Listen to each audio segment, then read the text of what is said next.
Hi, I'm Bonnie Browning, and I'm here at AQS Quilt Week in Paducah, Kentucky, 2017, and I'm here with another winner, Barbara Ann McCraw from Denton, Texas, and you won the Large Quilts Stationary Machine Quilted that's sponsored by AccuQuilt. I did. Well, and so what's it feel like to be a blue ribbon winner in Paducah? It feels amazing, like nothing I've ever experienced before. I'm so pleased, and I've gotten so much good feedback. I'm very grateful. Well, it certainly is a beautiful quilt, but why don't you, it's a memory quilt, a Yes, family it is. quilt. Yes, it is. So why don't you tell us a little bit about why and how you went about making it? Okay. I wanted to, first of all, I'm the last one in the family. I'm the oldest in the family, and so I felt that I wanted to have something for my kids and my grandchildren and great-grandchildren that I don't have. I went on Ancestry.com and I started looking around, and lo and behold, I found my great-grandparents. This was the start of the entire quilt, and I proceeded to make this. It took several months, I believe, to make this. When I was done, I decided that the quilt wasn't finished, and so I proceeded to ring the entire medallion with parts of my family and parts of my remembrances. Okay, and so are there some special blocks that you particularly like? Well, they're all very special, but I'll try to point out a few that I really like. Okay. The black butterfly, I put it in a lot of my quilts, and it's supposed to be the black butterfly in Celtic and in African culture was a communicator that communicated with the slaves in America to Africa to join the families.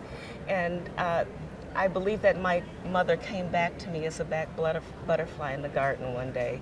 And so it was really important that I put that in. And also, this block here is of my mother, and there's a little black butterfly there as well. Okay.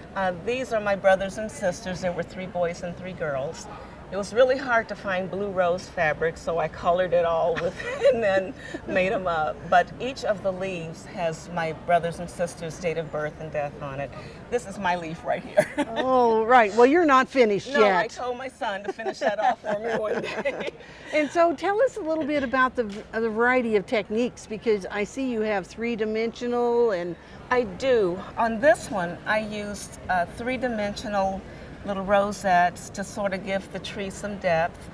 On this area right here, these are the slave cabins, and I actually used, I guess it was just a procedure of quilting with your thread on water like thread soluble. painting? Yes, ma'am. Mm-hmm. And once I soaked it in and cut it out, and well, it just kind of disappeared. So I was left with these little trees. I tried a lot of techniques that I said, I want to try that one day. And so I decided to do it all in this quilt.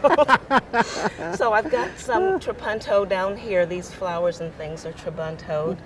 Mm-hmm. So you have some beads and... I've got, yes, some 3-dimensional, these are folded ruched flowers. Mm-hmm. And I got some little, I like little beads and gewgaws. I don't like a lot of crystals and things like that. And so how did you quilt it? I quilted it in thirds. I quilted it on my stationary sewing machine. And so what I did was I spray basted all 3 layers in my driveway. And then I went in the house and I pulled the top back and I cut out the batting on a serpentine pattern and pulled it out. Okay, and then I put did it the together. same on the other side, and then I could roll this up really tightly and just quilt this area down here. And then I put the batting back and taped it back in with some fusible interfacing strips, quilted this area, and then went over there and quilted that area. Well, it certainly is a beautiful quilt, and congratulations again on Thank winning you. first place here in the Paducah show. Thank you so much. I appreciate it. And we hope that you'll enter your quilts in a Paducah show, because they might be standing here for an interview, mightn't they? Absolutely, yes. And so Thrilling. if not, we hope we'll see you at the next AQS Quilt Week.